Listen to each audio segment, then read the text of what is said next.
1000 கோடி பட்ஜெட்ல pan India மூவியா ரெடி ஆயிட்டு இருக்கிற இந்த படத்துடைய டைட்டில் கிளிம்ஸை வந்து இப்போ ரிலீஸ் பண்ணியிருக்காங்க அஃபிஷியலா அந்த டீம்.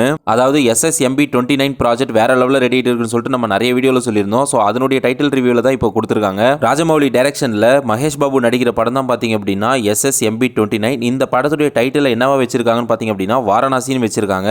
அந்த டைட்டில் ரிவீல் பண்றதுக்கான ஈவெண்ட் தான் ஹைதராபாத்ல வந்து சும்மா பிரம்மாண்டமா பண்ணியிருந்தாங்க. அப்பதான் இந்த டைட்டில் கிளிம்ஸை வந்து அனௌன்ஸ்மெண்ட் பண்ணியிருக்காங்க. படத்துடைய டைட்டில் பாத்தீங்க அப்படின்னா வாரணாசின்னு தாங்க வச்சிருக்காங்க. நம்ம ப்ரீவியஸ் வீடியோலயே இந்த படத்துடைய டைட்டில் வந்து நிறைய கெஸ் பண்ணி வச்சிருந்தோம். அதுக்கு தகுந்த மாதிரி கன்ஃபார்ம் பண்ணியிருக்காங்க அந்த டீம். இந்த படத்துடைய டைட்டிலை ரிலீஸ் பண்றதுக்கு முன்னாடியே கேரக்டர் ரிவீல் வந்து SS ராஜமௌலி வந்து பண்ணியிருந்தாரு. அதுபடி பாத்தீங்க அப்படின்னா பிருத்திவிராஜுக்கு வந்து கும்பா அப்படின்ற கேரக்டரும், பிரியங்கா சோப்ராக்கு பாத்தீங்க அப்படின்னா மந்தாகினி அப்படின்ற கேரக்டரும், மகேஷ் பாபுக்கு இப்போ வந்து என்ன கேரக்டர் கொடுத்துருக்காங்கன்னு பாத்தீங்க அப்படின்னா ருத்ரா அப்படின்ற கேரக்டரும் கொடுத்துருக்காங்க. ஸோ பிருத்திவிராஜ் அண்ட் பிரியங்கா சோப்ரா இவங்க ரெண்டு பேரும் பாத்தீங்க அப்படின்னா ப்ரீவியஸ்ல ஒவ்வொரு போஸ்ட் கொடுத்து ரெடி பண்ணிட்டாங்க. அதுக்கடுத்து மகேஷ் பாபுவோட கேரக்டர் வந்து இந்த டைட்டில் ரிவீல் பண்ணும்போது தான் அவருடைய கேரக்டரும் ரிவீல் பண்ணாங்க.